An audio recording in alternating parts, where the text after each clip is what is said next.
जो मानव मन कल्पना कर सकता है और जिसमें विश्वास कर सकता है, उसे वह निश्चित रूप से प्राप्त कर सकता है। Napoleon Hill.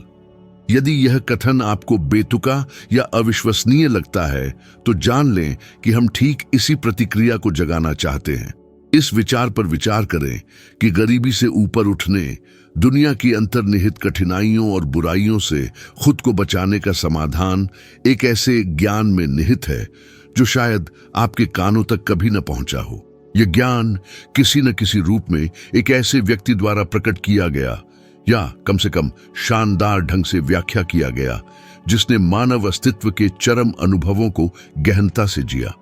उसने गहरी विफलता का अनुभव किया, लेकिन शानदार जीत भी हासिल की, और इस यात्रा में उसने ऐसे मौलिक सिद्धांतों का अनावरण किया जिन्होंने उसके अपने जीवन और बाद में अनगिनत अन्य लोगों के जीवन में क्रांति ला दी। आज की इस यात्रा में हम लंबे समय से छिपे हुए इस रहस्य में गहराई से उतरने का प्रस्ताव करते हैं, आपके गहरे डर, आपकी सबसे महत्वाकांक्षी आकांक्षाओं के साथ सीधा संबंध स्थापित करते हुए, और ऐसा करके आपके लिए एक पूरी तरह से नई वास्तविकता के उद्भव के लिए एक स्पष्ट और आशाजनक मार्ग खोलते हैं। क्योंकि अपने मूल में यह मूल सिद्धांत अटल रहता है।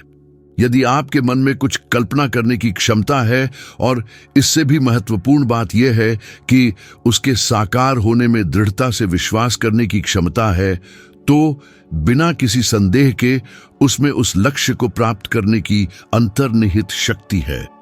क्या आपने कभी गरीबी के डर की उस जबरदस्त शक्ति पर विचार किया है जो सबसे प्रतिभाशाली और सक्षम व्यक्तियों को भी पंगु बना सकती है?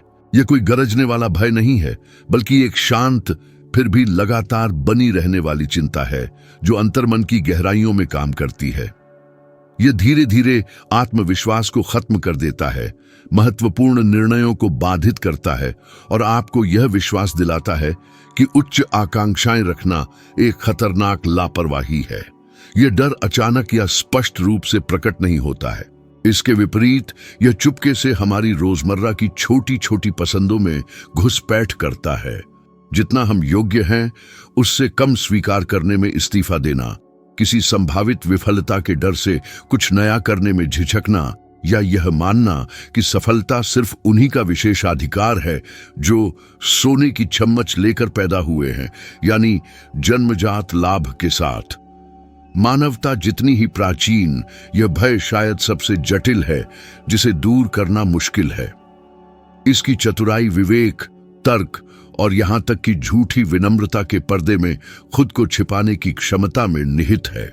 हालांकि अपने शुद्धतम रूप में यह उस धोखेबाज आवाज का प्रतिनिधित्व करता है जो लगातार आपके भीतर फुसफुसाती है। आप बस इसे हासिल नहीं कर पाएंगे। नेपोलियन हिल इस पंगु बना देने वाले डर के लगातार शिकंजे में जीने के अनुभव से भली भांति परिचित थे। उनका जन्म 1883 में संयुक्त राज्य अमेरिका के ग्रामीण वर्जीनिया की गहराइयों में एक छोटे से लकड़ी के एक कमरे वाले घर में हुआ था। 9 साल की कम उम्र में उन्होंने अपनी मां को खोने का दर्दनाक अनुभव किया, और बाद में उन्हें घोर अभाव के माहौल में पाला गया। ऐसे समय में जब ऊपर उठने की संभावनाएं बहुत ही सीमित लोगों के लिए एक विलासिता प्रतीत होती थीं।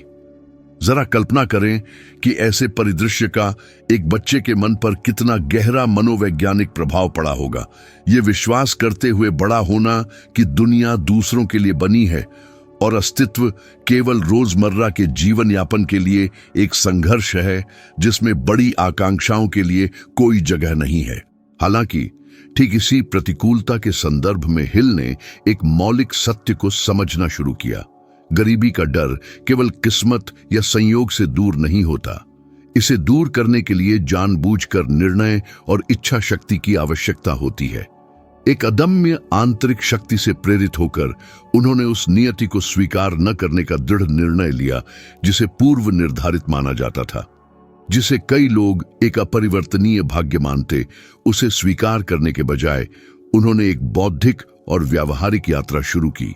उन्होंने लेखन में खुद को समर्पित करना शुरू किया, अत्यधिक सफल व्यक्तियों के पैटर्न और व्यवहार का गहराई से विश्लेषण किया, और एक असाधारण प्रश्न के स्पष्टीकरण का अथक पीछा किया, जो उनके पूरे अस्तित्व का मार्गदर्शक प्रकाश स्तंभ बन गया।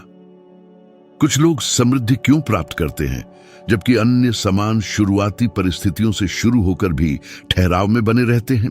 यह विस्तृत और लगातार जांच उनके बाद के सभी कार्यों का आधारभूत स्तंभ बन गई, जो इस बात को समझने के लिए एक आवश्यक शुरुआती बिंदु के रूप में कार्य करती है कि हमारे अपने विचार और विश्वास हमारी ठोस वास्तविकता को कैसे आकार दे सकते हैं और यहां तक कि उसे फिर से परिभाषित भी कर सकते हैं।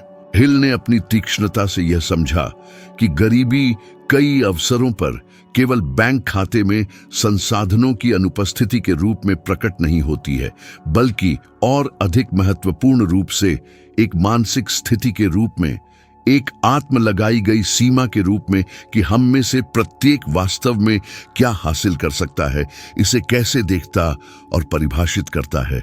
अब ईमानदारी से विचार करें, आप कितनी बार खुद को पंगु होकर एक आवश्यक कदम उठाने से रोका गया पाया है, केवल उन कुछ संपत्तियों या उस थोड़ी सी सुरक्षा को खोने के डर से जो आपके पास पहले से है।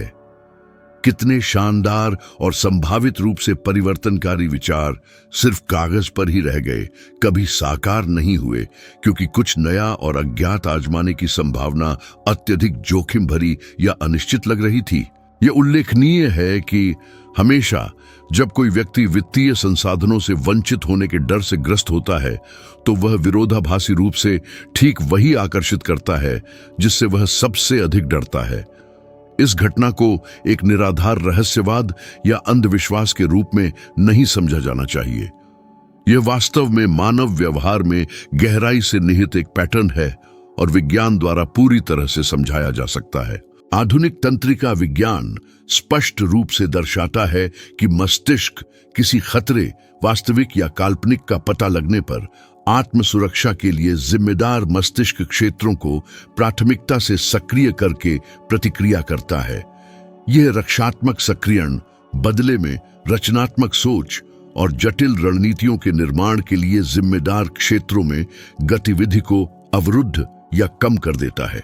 सरल शब्दों में, जब आप नुकसान के दमनकारी डर के अधीन होते हैं, तो आपकी संज्ञानात्मक तर्क क्षमता शाब्दिक रूप से कम हो जाती है। यही कारण है कि गरीबी की स्थिति में डूबे लोग अक्सर ऐसे निर्णय लेते हैं जो उन्हें राहत देने के बजाय उन्हें और भी बदतर बना देते हैं। यह व्यवहार किसी बौद्धिक कमी से नहीं, बल्कि डर की अति प्रचुरता से आता है। नेपोलियन हिल अक्सर एक अत्यंत महत्वपूर्ण व्यक्तिगत अनुभव सुनाते थे जो इस गतिशीलता को स्पष्ट करता था। अपनी युवावस्था में उन्हें एक अनोखा और असाधारण अवसर मिला। एंड्रयू कार्नेगी, प्रसिद्ध स्टील टाइकून और उस समय विश्व इतिहास के सबसे धनी और प्रभावशाली व्यक्तियों में से एक का साक्षात्कार करने का मौका। इसी मुलाकात के दौरान कार्नेगी ने हिल को एक चुनौती का प्रस्ताव रखा, जो जीवन बदलने वाली साबित हुई और जिसने उनके जीवन की दिशा को अपरिवर्तनीय रूप से बदल दिया। चुनौती यह थी कि सबसे समृद्ध लोगों की सफलता के अंतर्निहित सिद्धांतों पर गहन शोध और संकलन के लिए 20 साल की अवधि समर्पित करना। हिल ने उल्लेखनीय साहस के साथ इस विशाल मिशन को तुरंत स्वीकार कर लिया, हालांकि उनके पास इसे बनाए रखने के लिए कोई वित्तीय संसाधन नहीं थे। उन्होंने अपना भरोसा विशेष रूप से अपनी अटूट दृढ़ संकल्प और ज्ञान की प्यास पर रखा। इस निर्णय के महत्व पर गहराई से विचार करें। दशकों तक चलने वाले एक ऐसे उद्यम के लिए प्रतिबद्ध होना जिसमें तत्काल या भविष्य में किसी भी प्रकार के वित्तीय प्रतिफल की कोई गारंटी नहीं थी। ऐसे समय में जब उनके पास अपनी बुनियादी आजीविका जैसे भोजन के लिए भी मुश्किल से साधन थे, इसे आवेगपूर्ण या अंध साहस का कार्य नहीं कहा जा सकता। यह बल्कि सचेत विश्वास और अपनी खोज के मूल्य में गहरी दृढ़ता का प्रमाण है। यह गरीबी के पंगु बना देने वाले डर का ठीक विपरीत है।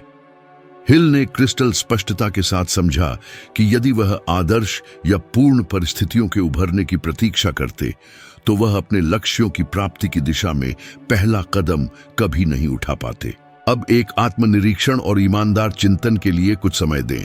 वित्तीय कमी के डर ने आपको कौन से महत्वपूर्ण अवसर, बदलाव या पहले टालने या छोड़ने पर मजबूर कर दिया है?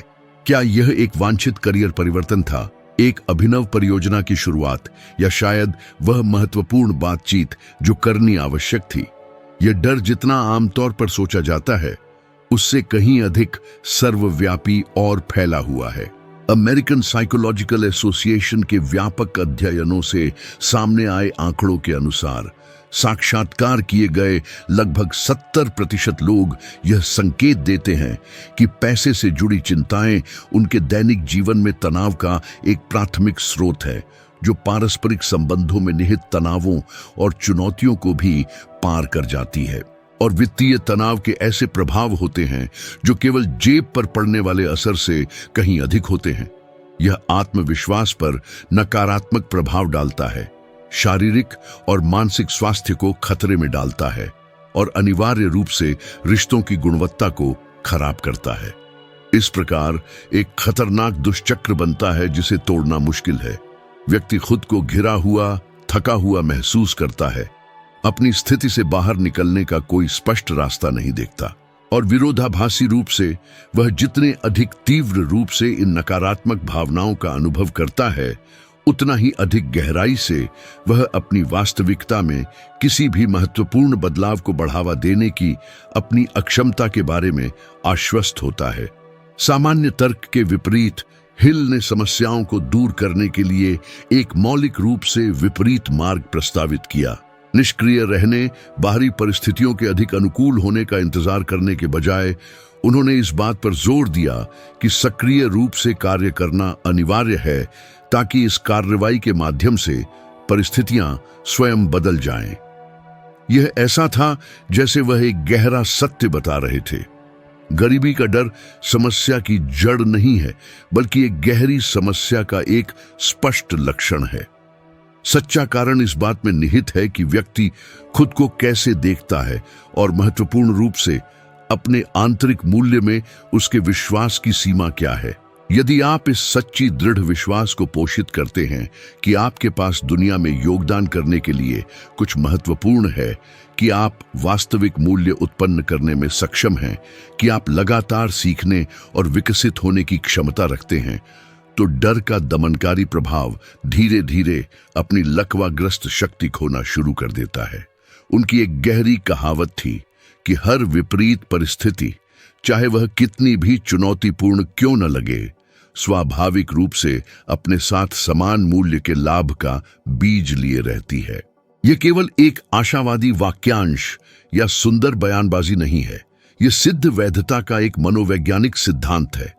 मूल मुद्दा उन घटनाओं की पुनर्व्याख्या करने की क्षमता में निहित है जो हमें प्रभावित करती हैं।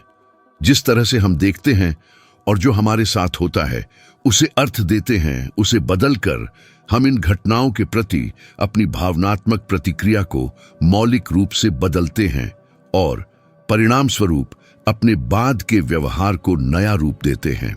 इस नई दृष्टि से गरीबी एक अटल बोझ या एक निश्चित भाग्य होने के बजाय एक शक्तिशाली उत्प्रेरक बन जाती है, एक चुनौती जिसमें हम में पूरी तरह से नए और अधिक सशक्त दृष्टिकोण और जीवन की दृष्टि को जगाने की क्षमता है।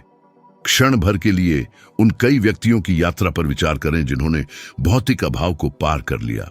उनमें से कई के पास शुरुआत में आपके पास वर्तमान में मौजूद संसाधनों या लाभों से अधिक कुछ नहीं था।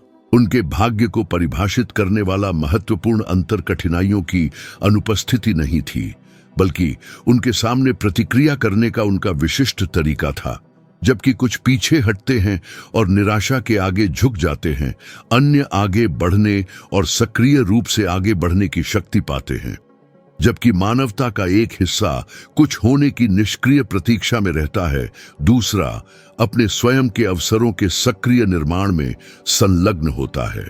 और शायद इस सुसमाचार में छिपा सच्चा रहस्य जिसके बारे में हम चर्चा कर रहे हैं, सख्ती से धार्मिक या सैद्धांतिक दृष्टिकोण से प्रकट नहीं होता है, बल्कि एक गहरे प्रतीकात्मक अर्थ में होता है।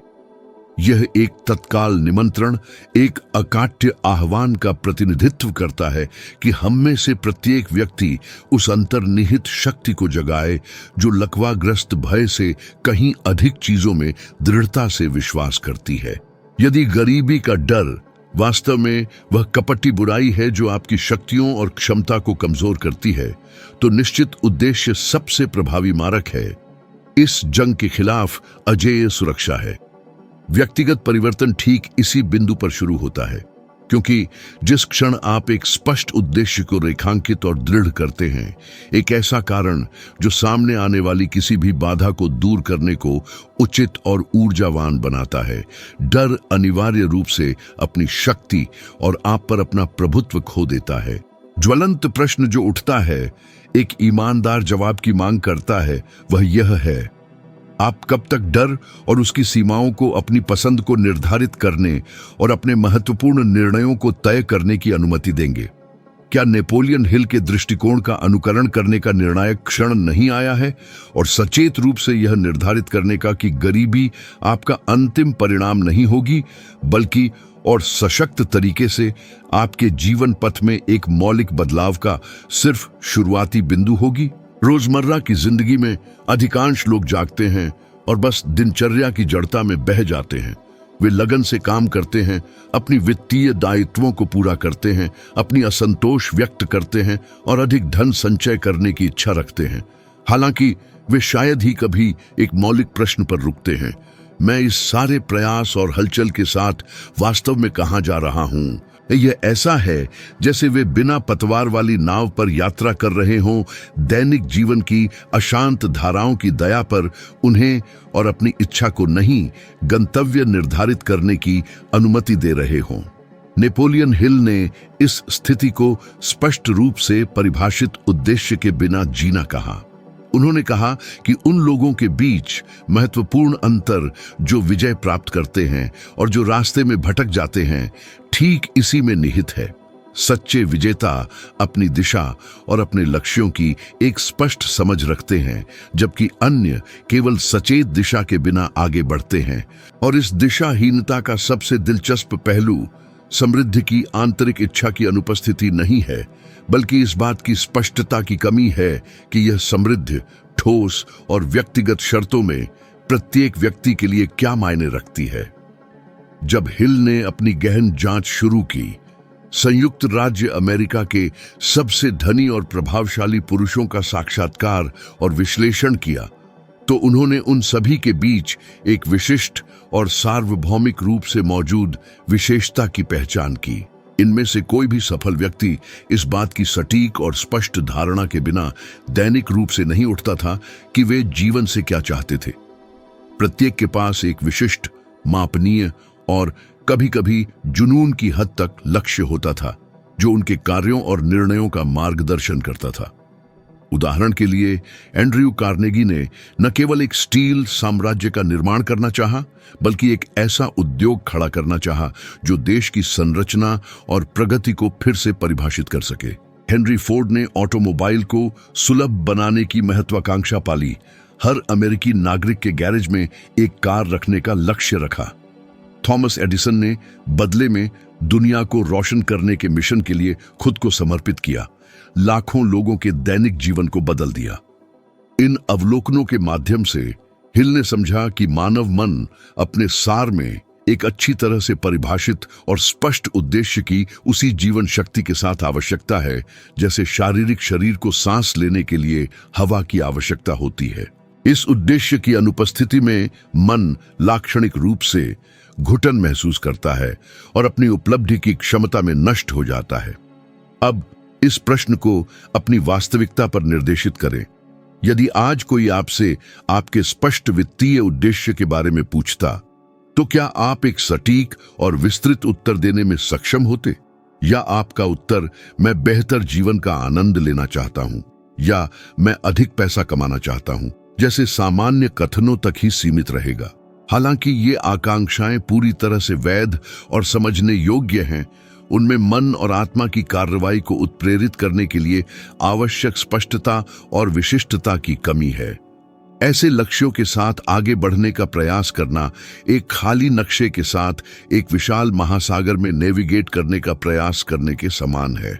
हिल ने जोर दिया कि एक प्रभावी उद्देश्य विशिष्ट, मापनीय और महत्वपूर्ण रूप से एक आंतरिक और गहराई से निहित मकसद के साथ होना चाहिए। मुझे पैसा चाहिए कहना पर्याप्त नहीं है, आगे बढ़ना आवश्यक है। उदाहरण के लिए यह कहकर मैं 2 साल के भीतर $50,000 हासिल करना चाहता हूं, क्योंकि यह उपलब्धि मुझे उन गतिविधियों के लिए अपना समय और ऊर्जा समर्पित करने की वित्तीय स्वतंत्रता प्रदान करेगी जिन्हें मैं वास्तव में प्यार करता हूं, साथ ही मेरे परिवार की सुरक्षा और दीर्घकालिक कल्याण सुनिश्चित करेगी। इसलिए यह अंतर्निहित क्यों है जो वास्तव में उद्देश्य को पोषित और मजबूत करता है। इस गहरी और आंतरिक प्रेरणा के बिना कोई भी बाधा, चाहे वह कितनी भी छोटी क्यों न हो, हमें निराशा और हार की ओर ले जाने की शक्ति रखती है। और गरीबी का डर, वह कपटी शक्ति जिसकी हमने पहले चर्चा की थी, एक स्पष्ट दिशा की अनुपस्थिति में प्रकट होने और पनपने के लिए एक उपजाऊ जमीन पाता है। ऐसा इसलिए होता है क्योंकि जिसके पास एक अच्छी तरह से परिभाषित गंतव्य की कमी होती है, वह अंततः किसी भी मार्ग को स्वीकार कर लेता है जो प्रस्तुत होता है, जिसमें जड़ता और ठहराव का मार्ग भी शामिल है। उद्देश्य अपने मूल में निष्क्रियता और भय के विरुद्ध एक शक्तिशाली औषधि का कार्य करता है। यह आपको गति में धकेलता है, रणनीतिक और महत्वपूर्ण सोच को उत्तेजित करता है और आपको ऐसी निरंतरता और दृढ़ता के साथ काम करने की चुनौती देता है जो पहले अप्राप्य लगती थी। हालांकि यह समझना महत्वपूर्ण है कि उद्देश्य जादुई या अनायास प्रकट नहीं होता है। यह वास्तव में एक सोची समझी रचना है जो आत्मज्ञान और आत्मविश्लेषण की गहरी प्रक्रिया से गढ़ी जाती है। और हिल ने इस मूलभूत सत्य को अपनी विस्तृत जांच के शुरुआती चरणों में ही बहुत पहले समझ लिया था, उस समय जब वह स्वयं अपने भाग्य और व्यवसाय को लेकर गहरी अनिश्चितता की स्थिति में थे। वह बताते हैं कि एक तीव्र व्यक्तिगत संकट के क्षण में निराशा के कगार पर उन्होंने लगभग अपने सभी उद्यमों और आकांक्षाओं को छोड़ दिया था। उन्होंने लगातार वित्तीय विफलताओं का सामना किया था, कई व्यवसायों के ढहते हुए देखा था और महसूस किया था कि गरीबी की छाया एक बार फिर उनके जीवन को सताने के लिए वापस आ रही थी, उनके दरवाजे पर लगातार दस्तक दे रही थी। कार्नेगी ने उन्हें एक सार्वभौमिक रूप से सुलभ सफलता के दर्शन को सूत्रबद्ध करने की चुनौती दी और यही लक्ष्य था जिसने उन्हें जीवित रखा। वह मानते थे कि एक ऐसे उद्देश्य की खोज करने पर जिसके लिए लड़ना है, व्यक्ति अजेय हो जाता है। उद्देश्य और समृद्धि के बीच एक सीधा संबंध है। स्टैनफोर्ड विश्वविद्यालय के शोध से पता चलता है कि स्पष्ट उद्देश्य की भावना वाले व्यक्ति अधिक चतुर वित्तीय निर्णय लेने, अधिक बचत करने और अप्रत्याशित घटनाओं को बेहतर ढंग से प्रबंधित करने की प्रवृत्ति रखते हैं। ऐसा इसलिए होता है क्योंकि उद्देश्य एक आंतरिक सुसंगति पैदा करता है। जब किसी को अपने गंतव्य के बारे में स्पष्टता होती है तो कार्य स्वाभाविक रूप से संरेखित हो जाते हैं। व्यक्ति कम आवेग में खर्च करता है, अधिक ऊर्जा के साथ काम करता है और उन अवसरों को समझता है जिन्हें पहले नजरअंदाज कर दिया गया था। हालांकि यह मौलिक है। उद्देश्य इच्छा नहीं है, इच्छा एक भावना है। उद्देश्य एक प्रतिबद्धता है, इच्छा करना सरल है। प्रतिबद्ध होना ही वह है जो स्वप्न दृष्टाओं को कर्मठ लोगों से अलग करता है। हिल ने देखा कि कई लोग प्रतिभा की कमी के कारण नहीं, बल्कि लक्ष्यों के लगातार बदलते रहने के कारण असफल होते थे। एक महीने में वे उद्यमी बनने की इच्छा रखते थे, अगले महीने निवेशक, फिर कलाकार और अंत में कुछ भी ठोस नहीं बना पाते थे। एक परिभाषित उद्देश्य के लिए एकाग्रता की आवश्यकता होती है और एकाग्रता ही वह है जो बिखरी हुई ऊर्जा को मूर्त परिणामों में परिवर्तित करती है। कल्पना कीजिए, कोई कहता है मैं अमीर बनना चाहता हूं, यह एक इच्छा है। अब कल्पना कीजिए कोई कहता है मैं 12 महीनों में $10,000 मासिक उत्पन्न करने वाला एक ऑनलाइन व्यवसाय बनाऊंगा ताकि दुनिया में कहीं भी रहने की स्वतंत्रता सुनिश्चित हो सके। ये एक उद्देश्य है। क्या आप अंतर समझते हैं? एक सामान्य है, दूसरा विशिष्ट है। एक निष्क्रिय है, दूसरा एक कार्य योजना है। हिल सिखाते थे कि अवचेतन मन एक वफादार सेवक की तरह काम करता है। यह उस पर कार्य करता है जिसे आप स्पष्टता और भावना के साथ आदेश देते हैं। यदि आदेश भ्रमित होते हैं तो परिणाम भी ऐसे ही होंगे। यहाँ हिल की शिक्षाओं से प्रेरित एक शक्तिशाली अभ्यास है। अपने वित्तीय उद्देश्य को विस्तार से लिखें और उसे हर दिन सुबह और सोने से पहले जोर से पढ़ें। दोहराते समय कल्पना करें कि आप पहले से ही उस वास्तविकता को जी रहे हैं। देखें, महसूस करें, सुनें। यह सरल अभ्यास, जिसे आत्म सुझाव के रूप में जाना जाता है, हिल के दर्शन के स्तंभों में से एक है। उनका मानना था कि मानव मन तीव्र रूप से कल्पित चीजों और वास्तविक चीजों में अंतर नहीं करता है, और इसलिए वह उस चीज को साकार करने के साधन ढूंढना शुरू कर देता है जिसमें वह विश्वास करता है।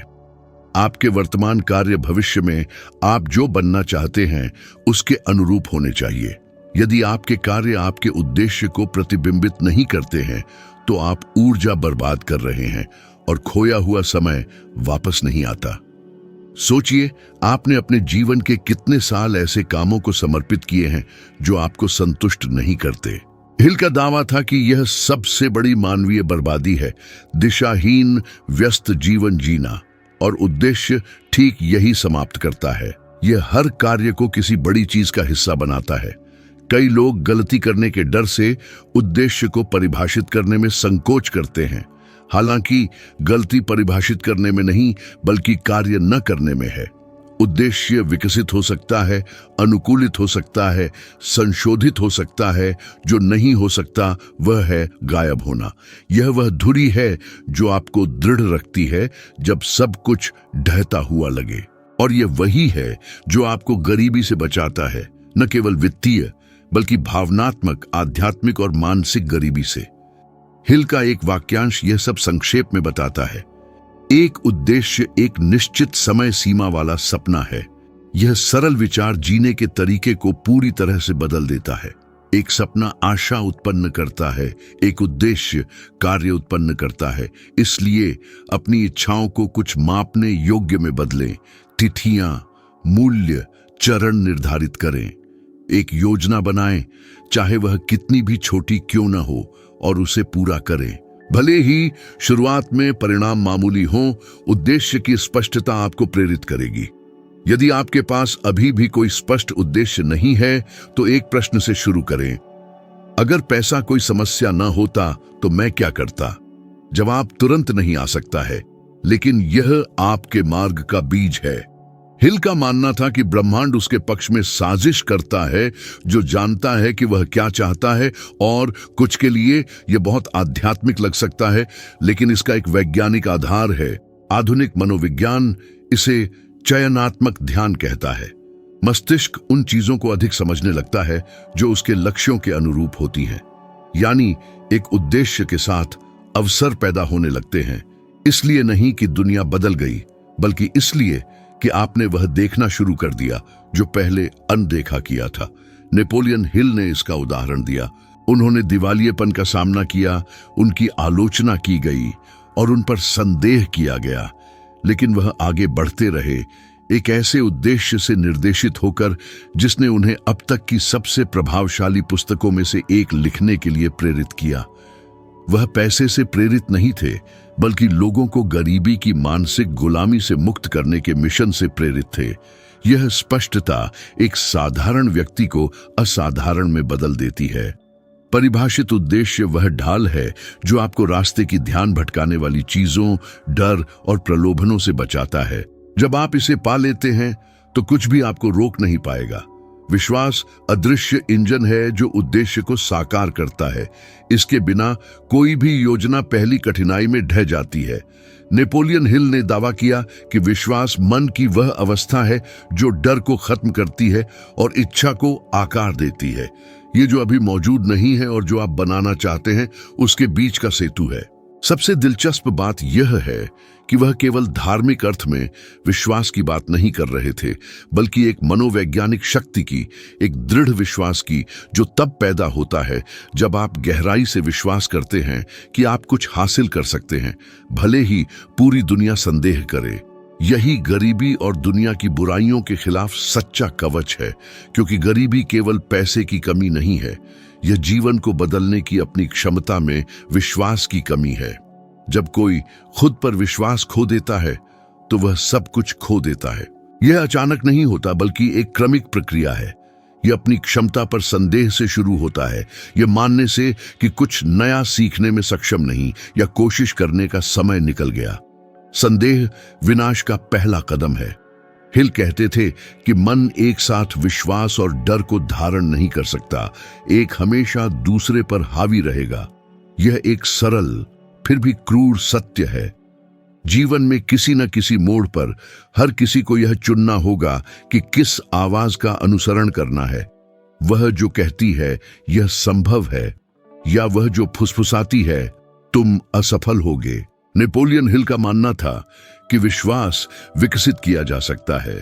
यह एक दुर्लभ उपहार नहीं, बल्कि एक मानसिक कौशल है जिसे कोई भी सुधार सकता है। वह इसे आत्म सुझाव कहते थे।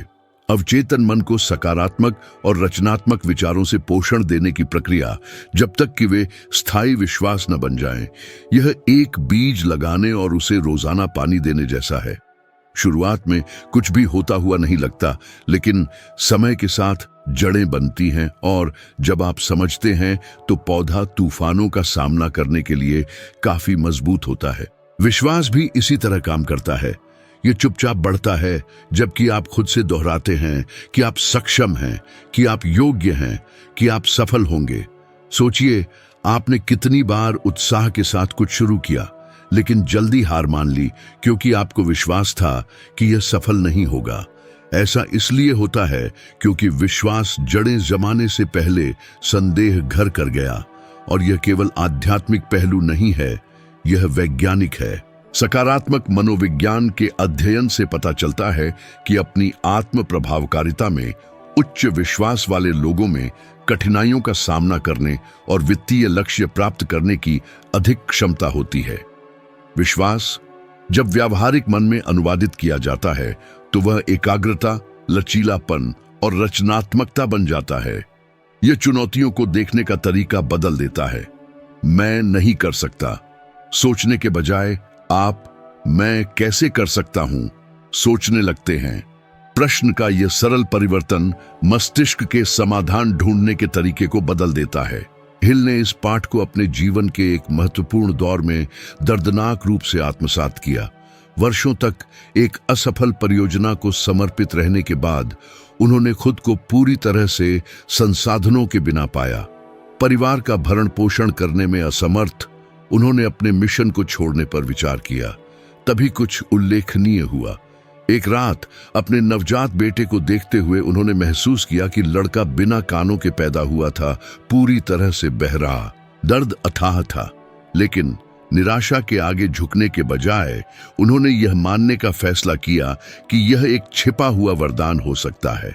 उन्होंने खुद से वादा किया कि विश्वास की शक्ति के माध्यम से बेटा किसी तरह सुनना सीख जाएगा। उन्होंने लड़के से रोजाना दोहराना शुरू किया कि उसका सामान्य जीवन होगा, कि वह सुन पाएगा, कि कुछ भी उसे सीमित नहीं करेगा।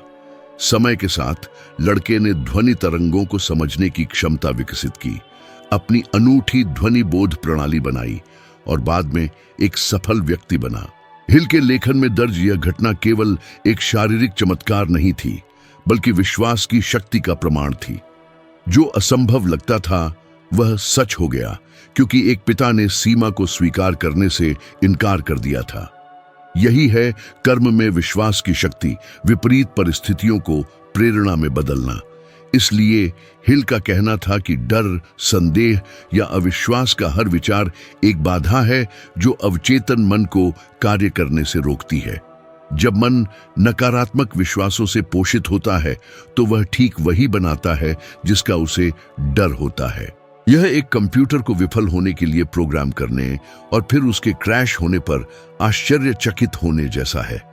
इसके विपरीत जब कोई व्यक्ति विश्वास पैदा करता है तो वह अपने भीतर एक स्वचालित तंत्र बनाता है जो समाधान, अवसर और रास्ते खोजता है। आपने कितनी बार पर्याप्त विश्वास न करने के कारण खुद को नुकसान पहुंचाया है? कितनी बार दरवाजे इसलिए बंद हो जाते हैं क्योंकि आप हार को स्वीकार कर लेते हैं और सबसे बुरे की उम्मीद करते हैं? विश्वास की कमी बारीकियों में ध्यान देने योग्य है। आवाज के लहजे में, शारीरिक हाव भाव में, शब्दों में। आत्मविश्वासी व्यक्ति अधिक अवसर आकर्षित करते हैं क्योंकि वे दृढ़ विश्वास व्यक्त करते हैं और यह स्पष्ट है। इसका विपरीत भी सत्य है। कमी का डर हिचकिचाहट और साहस की कमी में प्रकट होता है। हिल का कहना था कि जो स्वयं पर विश्वास करता है वह दूसरों को प्रेरित करता है। इस प्रकार विश्वास संक्रामक है जो एक ऐसा ऊर्जा क्षेत्र बनाता है जो अनुकूल परिस्थितियों को आकर्षित करता है। ओपरा विनफ्रे का जीवन पथ इसका उदाहरण है। वह गरीब पैदा हुई थी, उन्हें दुर्व्यवहार सहना पड़ा, उन्हें अस्वीकार किया गया और अपमानित किया गया। उनके पास विफल होने के लिए सब कुछ था। फिर भी भाग्य के आगे झुकने के बजाय उन्होंने अपनी आवाज के मूल्य में विश्वास करना चुना। उन्होंने विश्वास को एक परिवर्तनकारी शक्ति के रूप में इस्तेमाल किया और दुनिया की सबसे प्रभावशाली और धनी महिलाओं में से एक बन गई। उनकी कहानी साबित करती है कि विश्वास सिद्धांत नहीं बल्कि लागू मानसिक क्रिया है।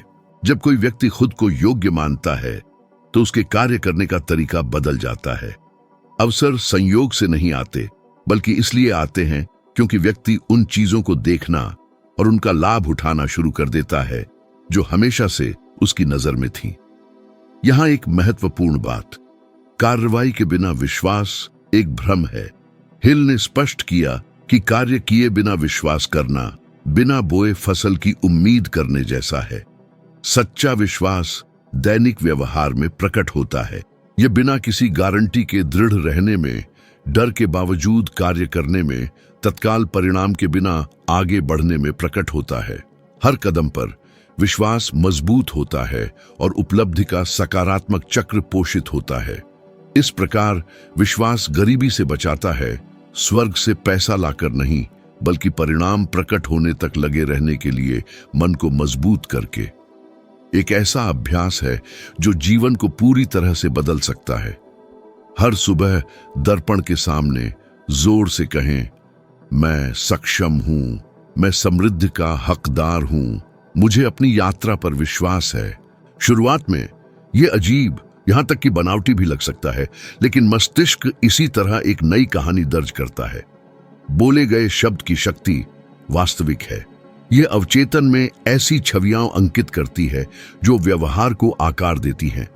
हिल इस अभ्यास को प्रतिदिन करते थे और अपने छात्रों को प्रोत्साहित करते थे। उनका कहना था कि सकारात्मक वाक्यांशों को भावना के साथ दोहराना मन को सीधा आदेश देने जैसा है और मन आज्ञा का पालन करता है। डर में फंसे रहने और विश्वास द्वारा निर्देशित होने के बीच एक महीन रेखा है। यह रेखा उन शब्दों से खींची जाती है जिन्हें हम दोहराते हैं और उन विचारों से जिन्हें हम प्रतिदिन पोषित करते हैं। जबकि कुछ कहते हैं मैं नहीं कर सकता, अन्य कहते हैं मैंने अभी तक नहीं किया है लेकिन मैं करूंगा। ऐसा अंतर नियति को बदल देता है। विश्वास समस्याओं को खत्म नहीं करता बल्कि उनसे निपटने के तरीके को बदलता है। विश्वास करने पर चुनौतियां दीवारें नहीं रहती बल्कि सीढ़ियां बन जाती हैं। शायद इस संदर्भ में पीटर के सुसमाचार का सच्चा रहस्य यही है, देखने से पहले विश्वास करना।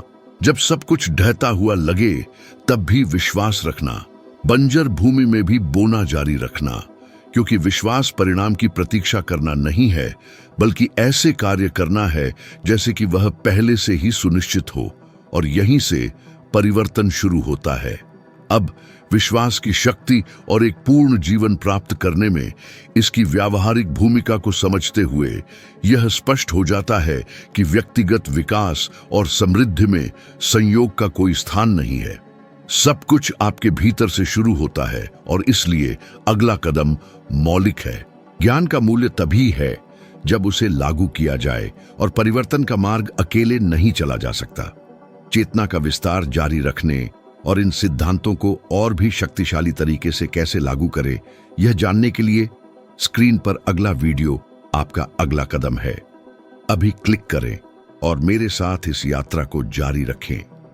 आप समझेंगे कि मैं यहां केवल प्रेरित करने के लिए नहीं हूं, बल्कि वास्तव में जीवन को बदलने के लिए हूं, आपके जीवन सहित। मैं वहां आपका इंतजार करूंगा, क्योंकि आपकी वृद्धि रुकनी नहीं चाहिए।